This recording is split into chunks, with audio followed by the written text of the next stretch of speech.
From Planet I, Mandy Signor, and it's time to talk Louis C.K. He's on a world tour now. He's already gone through the States and sold out a lot of venues, small, big, medium.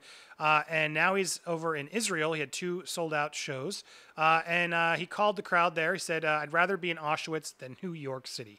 We're going to get to this article and explain what he means there. But I wanted to report on this story because it's an interesting article that sort of shows what he's going through, because he's still dealing with protesters. Local women appear in Tel Aviv protesting his show with huge signs saying, "I don't want to see your D," and "Don't legitimize sexual violence. We believe victims." And so it was a small group. I don't know, 5 people, 6 people who were there with these pink signs. This group, it seems, just did it. Louis C.K. kicks off his world tour in Israel. Hundreds of people are willing to forgive sexual violence and let a man suffer no consequences for his vile actions. We believe victims and will not stay silent when sexual violence is legitimized. I'd love to get more into what do they believe? Who do they believe? What did he do wrong? Let's get to the details, because this just feels too broadly miscategorized. Did he force anybody? No. Did he potentially pleasure himself in front of women who didn't want him to?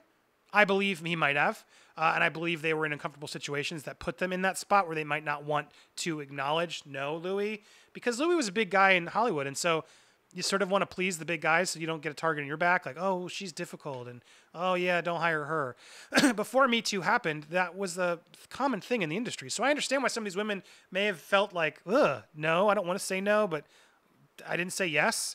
And that's a line that he crossed, that he needs to address. That is absolutely something he did improperly. That is a power imbalance, and he needs to make up for that. Has he? He did come up with an apology. He said it years ago, and he's sort of been quiet since then, aside from some stand-up specials, which are frustrating when these things get out of hand and reported before he officially releases them. But he's going out there. He's making comments. He's got to know that's going to come with the territory. You can only test for so long until you release something, and I hope he releases something soon so we can really judge his actual official word to see, has he learned? And this idea that he has had no consequences is really wrong and offensive. It's just blatant just ignorance. It's just, how do you know what his consequences have been? He absolutely has lost money. He's absolutely lost jobs. He's absolutely affected his family, his kids. Clearly, he can't walk around New York City without being screamed at. How long does that need to happen until he can acknowledge what he did was wrong? When does he get permission to perform again for people who want to pay to see him? I don't understand this idea that you can't let him go back and let people decide whether they want to support him or not. That is my right as a person. Everybody's right. I want to see what he does. And I hope and believe he has learned something that we all could sort of grow from if he actually has. And so if we go to this article, it does allude that he has, based off some of the material he's sharing. He said he's used to love New York, but is home for many years, but now he hates it, implying because people of all the negative attention he receives. 2 years after being swept up in Me Too, he's acknowledged sexual misconduct with multiple women, and took the stage to a nearly packed basketball arena where the audience seemed to really ready to let it go. How have your last couple of years been? He asked near start of the hour-long set, before describing himself sitting in a restaurant eating alone as someone at another table gives him the finger for the duration of the meal. Later in the set, he acknowledged his transgressions, saying that even though he had asked permission before doing that in front of women, it had been a mistake. If they say yes, they still don't do it because it's not popular. He's got to be careful here. There are women who are saying he didn't ask for permission. So either they're lying and he needs to double down and say they're lying. I did, which I need to hear him say, and then it is what it is. Or he needs to sort of acknowledge, yeah, I guess there were some women there might have been a miscommunication with, and I apologize. It was never my intent to do that. I need to hear a little bit more specifics on this because it's not popular. It's not popular. It's gross. It is. No, dude, chicks don't really dig that. Even Sarah Silverman sort of, yeah, I'm curious. Doesn't mean she's into it. Just means yeah, are you really that weird? Okay, prove it. It's not really a thing I believe girls are that into. 52-year-old comedian's career imploded after complaints of harassment from the New York Times involving him doing pleasuring in the presence of women he knew professionally. Some of the women said they feared their careers would suffer if they discussed the incidents, which took place more than a decade ago. He released a statement saying these stories are true. He acknowledged abusing his power over others and causing them pain, but did not publicly apologize. Okay, so he should go back to that apology, I guess. I thought he did, but I guess he did. He acknowledged what he did and said it. Early this month, one of the 5 accusers disputed that his behavior was consensual. We never agreed nor asked him to take his clothes off and do that to completion in front of us, Julia Wolof wrote in a op-ed for the Canadian Jewish News. The revelations, which came at the height of the Me Too movement against sexual abuse in the workplace, led to the cancellation of numerous TV contracts and scrapping of his feature-length film, I Love You, Daddy, shortly before its release. Again, consequences. Comedian vowed to step back and take some time, a long time to listen. But he returned to the stage less than a year later. That's a long time. And now is an international tour that includes several sold-out shows. He probably needs money. What are we supposed to do? Just not get out there? He's supposed to go work at Uber? Come on. Protesters have gathered outside some, including a small demonstration in Tel Aviv, organized by Kulan, a local women's advocacy group. Group's director said to those attending the show, we're normalizing sexual violence. They're basically telling him, okay, everything is okay. You're not going to pay a price for this, and you will be given a stage. She told. So he's never, ever allowed to perform again. 2 years later, he can't perform for people who want to see him. Well, I'm confused. How long does that go? Forever? Is there any road to recovery? Or no, according to this women's group, he could never perform again because we can't normalize sexual violence. I'm a little bit out of a loss there. I don't understand how is this helpful?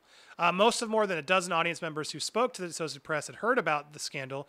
Some said they didn't know the details or that it wasn't clear whether he had done anything wrong. Several young men attending the show declined to comment.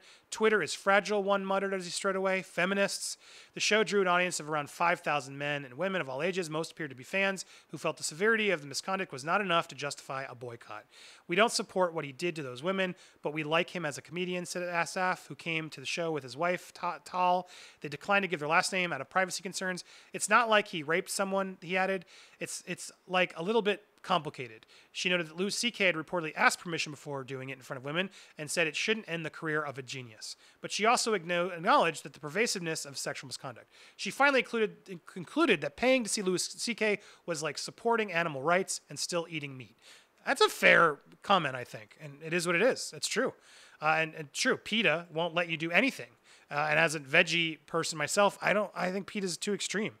So I think this women's group is being extreme here as well. CK alluded to the scandal on a number of occasions throughout the performance. He said he used to love New York, his home for many years, but hates it because of the negative attention. I'd rather be in Auschwitz than New York City, he told the almost entirely Israeli audience, which broke out in laughter and applause. I mean now, not when it was open. The set was similar to his past material with wry observations punctuated by raunchy and irreverent punchlines that come from shock value. There was an extended discussion of the history of using the term retarded and passing reference to the Boston Marathon bombing and the September 11th attacks. He did not repeat the school shooting joke, which he got in a lot of heat at, and he shouldn't have because he was testing clearly a bit that didn't play. Instead, he displayed some of the same sensitivity to sexual abuse that had earned him praise from many feminists before his rapid downfall. After discussing his own misconduct, he observed that in sexual situations, women sometimes act as though everything is okay when they are actually fearful or disgusted, and that men mistake this for consent. He compared it to listening to African-American slave spirituals and mistaking them for an expression of contentment. So look, this shows he's learning. This is good. This needs to be said out loud, and people need to understand this is a total fact. It was perhaps the closest CK came to acknowledging that he had learned something deeper from his misconduct and its aftermath. And it was well received, just like all the other jokes. Those who were prepared to forgive CK before the show emerged even more reassured. It was hilarious. As a woman who's been very aware of everything that happened over the Me Too movement and all of that, I'd say he's probably the only celebrity who's expressed regret over what he had done and was willing to actually address it, she said. I think he should probably be unboycotted. Look, there it is, right? We got to hear him. We got to see it, and we got to give him a chance to apologize. We have to move forward in life. And that's why it's this idea to boycott him and not give him a venue, or for press, in my situation, not spread my story, or colleagues be afraid to even acknowledge or address it. That is the dangerous road. It's censoring sort of, what do we do next? How Louis C.K. can never perform if we want to be politically correct? No. Do they even hear the show? Or can they even listen to the show? Has he shown any growth or remorse? Those are important things we got to hear first before we boycott the guy. And if people are selling out his arenas and wanting to see it, look, that shows you society is, right, can forgive and wants to move on. and they should be allowed to. That's what it is. You have the right to buy a ticket or not. I don't understand if even his, excuse me, his accusers, do they want him to just never perform again? Or do they want him to acknowledge what he did was wrong and apologize for it sincerely so he doesn't ever do that again? To me, that's sort of what needs to be figured out. And I respect the accusers. I don't want to disrespect them. At the same time, like, they have a right to not support, and they've said their piece. And now society has the right to take that information and decide to support him or not, based off of what they're hearing from him now. That's how it needs to work. That's what I believe is the way we go.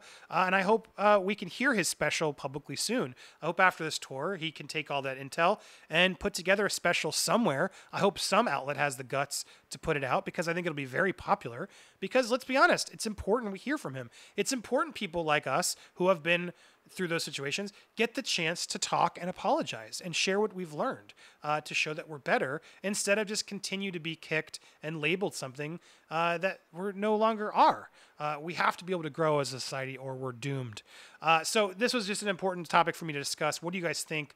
Have you seen Louis C.K.'s show? Do you want to? I've had a couple people here saw him in Tampa, said it was very funny, and he does address a lot of the material, a lot of the scandal in his material. So I'm very curious to see it. I hope it comes out soon. What do you think? Do you need to hear more of an apology? Are you still mad at him?